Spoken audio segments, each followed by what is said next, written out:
হরে কৃষ্ণ, সবাই ভালো আছো তো? আমিও ভালো আছি। আবার এক নতুন দিন, আবার এক নতুন যুদ্ধ। মেলাতে গিয়ে সবার আগে এই দোকানটা আমার চোখে পড়লো। এত সুন্দর সুন্দর গোপালের মূর্তি দেখে খানিকক্ষণ দাঁড়িয়ে গেলাম। আর এখানে দেখতে পাচ্ছ গরম গরম জিলিপি ভাজা হচ্ছে, আর এটা ছিল আমাদের রাসের সব থেকে অ্যাট্রাকটিভ জিনিস, আর যেটা খেতেই হয় প্রত্যেকটা বছর। আর এখানেই এত লোকজনের ভিড় দেখছো, এটা শুধু একদিনের জন্য না, প্রায় 7 দিন ব্যাপী আমাদের রাসের মেলা হয় ডোঙলেতে। আর তোমাদের সবার ইনভিটেশন রইল 2025-এ। যারা আজও রাসমেলা দেখতে আসোনি তারা সবাই 2025-এ অবশ্যই রাসমেলা এসো। আর প্রত্যেকটা বছর দেখি কিছু না কিছু নতুন নতুন দোকান বসেছে। এবছর যেমন এই ককটেলের দোকানটা ছিল, আর তারপর আমরা ভেলপুরি খেলাম। আর ভেলপুরি তো আমার খুব ফেভারিট, কারণ ভেলপুরির মধ্যে আলাদাই একটা ব্যাপার থাকে যেটা অন্যান্য খাবারের মধ্যে থাকে না। আমরা কিছু না খেলে ওটা ঠিক ট্রাই করি।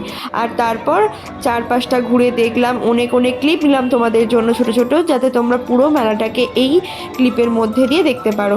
আর দেখো, এই এত এত মাটির জিনিসও এখানে বিক্রি হচ্ছিল। মাটির অনেক রকম হার কানের ছিল, তার পাশাপাশি 15 টাকা হরেক মাল, 5 টাকার, 10 টাকার, 7 টাকার, 8 টাকার অনেক হরেক মাল। আর কানের দোকানের তো শেষ নেই, এত এত কানের দোকান।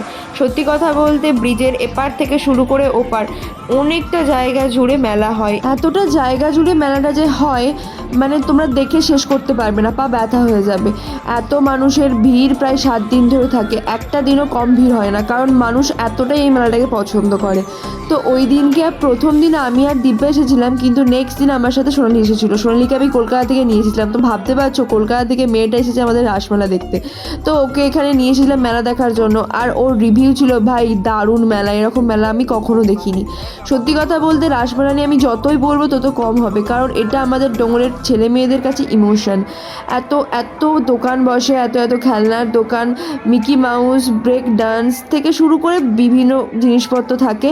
আর তোমরা দেখতে পাচ্ছ এবছরের নতুন জিনিস ছিল না, সোয়েটার আর জামা কাপড়ের দোকান। তার পাশাপাশি এপারেও যেমন শো হয় সেরকম ওপারেতেও এরকম শো হয়। ডান্স পারফর্ম থেকে শুরু করে যাত্রা, অনেক রকম শো হয়। তো এটার ভিউটা হচ্ছে কি জানো তো, যেদিন আমি ফার্স্ট এলাম কলকাতা থেকে, রাস্তায় এত ভিড় ছিল। ব্রিজটা ক্রস করার পর দেখি মানুষের এত ভিড় যে মানে হয় না যে অনেক মানুষের ভেতর যখন কোনো একটা বড় জিনিস ঢুকে গেলে প্রবলেম হয়ে যায়, সেরকম হয়েছে। বাসটা কিছুতে যেতে পারছিল না। মাত্র 2 মিনিটের রাস্তা আমরা ক্রস করেছি 10 মিনিট ধরে। প্রচণ্ড মজা লাগছিল, আনন্দ লাগছিল বাসের ভেতর থেকে সব জিনিসটা দেখতে।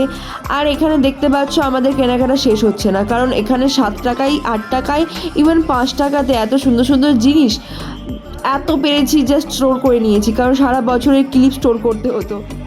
দীপা, প্রিয়া, সোনালি এদের সাথে বেশ মজা করে কাটলো মেলার দিনগুলো। আর এখানে প্রিয়ার পাড়ার বন্ধুরা তো একই রকম জামা পরে এসেছিলো, যেটা দেখে আমার খুব মজা লেগেছিল। যাই হোক, আমার কলকাতা ফেরার সময় হয়ে গেল। তো 2 দিন কাটানোর পর আমি কলকাতার জন্য বেরিয়েও পড়েছিলাম। তো তোমরা শেয়ার, কমেন্ট, লাইক করতে ভুলো না, সাবস্ক্রাইব অবশ্যই করো। আর 2025 অবশ্যই মেলা দেখতে এসো।